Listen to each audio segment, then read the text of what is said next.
Mobile के एक app से ई रिक्शा बंद करने के दावे ने सरकार की टेंशन बढ़ा दी है। सोशल मीडिया पर कुछ वीडियो वायरल होने के बाद केंद्र सरकार ने इस पर तुरंत एक्शन लिया है।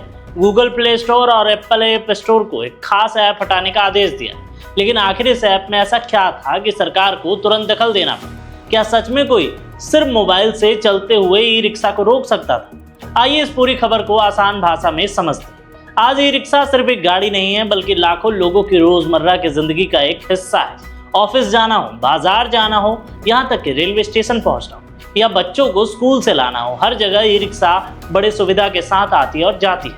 अब हर शहर और कस्बे में सबसे आसान और सस्ता सफर ई रिक्शा से ही होता है। लेकिन अब इसी ई रिक्शा को लेकर एक ऐसा मामला सामने आया जिसने लोगों को और हैरान कर दिया। पिछले कुछ दिनों से सोशल मीडिया पर कुछ वीडियो तेजी से वायरल हो रहे थे।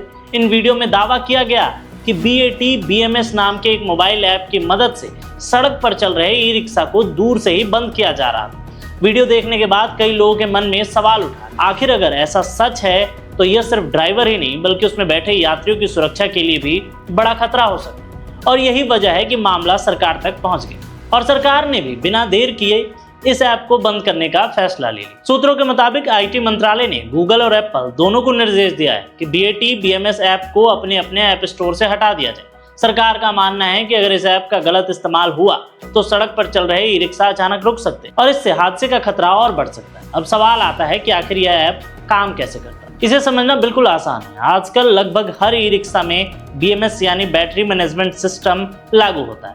इसे आप बैटरी का कंट्रोल सेंटर भी कह सकते हैं। यही सिस्टम बैटरी की पूरी जानकारी रखता है। बैटरी में कितना चार्ज बचा है, उसका तापमान कितना है, वोल्टेज सही है या नहीं, बैटरी सही तरीके से काम कर रही है या नहीं, इत्यादि सारे सवाल। यह सारी जानकारी इस सिस्टम में मिलती है और इसी सिस्टम को मोबाइल से जोड़ने के लिए ब्लूटूथ का इस्तेमाल किया जाता है। ड्राइवर अपने फ़ोन की बैटरी से जानकारी आसानी से देख सकता है, लेकिन परेशानी तब शुरू होती है जब इसी ब्लूटूथ सिस्टम की सिक्योरिटी कमज़ोर पड़े।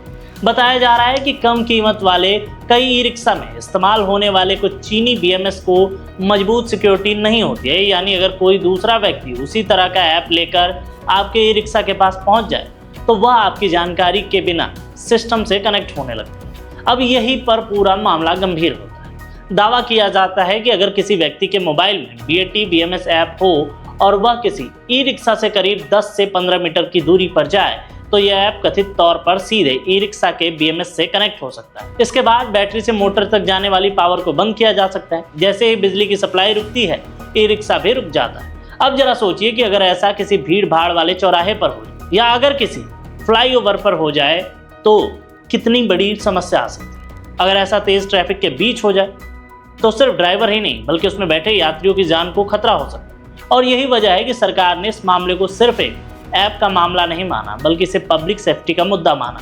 हालांकि यहाँ एक बात समझना जरूरी है कि सरकार की इस कार्रवाई का मतलब ये नहीं है कि हर ई रिक्शा इस तरह से बंद किया जा सकता है या हर बार BMS असुरक्षित हो। सरकार ने यह कदम इसलिए उठाया है कि अगर कहीं भी ऐसी सुरक्षा में कमी है तो उसका गलत फायदा न उठाए। फिलहाल सबसे बड़ी खबर यही है कि केंद्र सरकार ने BAT BMS ऐप को गूगल प्ले स्टोर और एप्पल ऐप स्टोर से हटाने का निर्देश दे दिया। अब सबकी नज़र इस बात पर रहेगी कि आगे ई रिक्शा में इस्तेमाल होने वाले बैटरी सिस्टम को और सुरक्षित कैसे बनाएं। क्या और नए नियम आएंगे? क्योंकि बात सिर्फ एक ऐप की नहीं है, इसमें लाखों ई रिक्शा चालक और करोड़ों यात्रियों की सड़कों पर चलने की सुरक्षा की।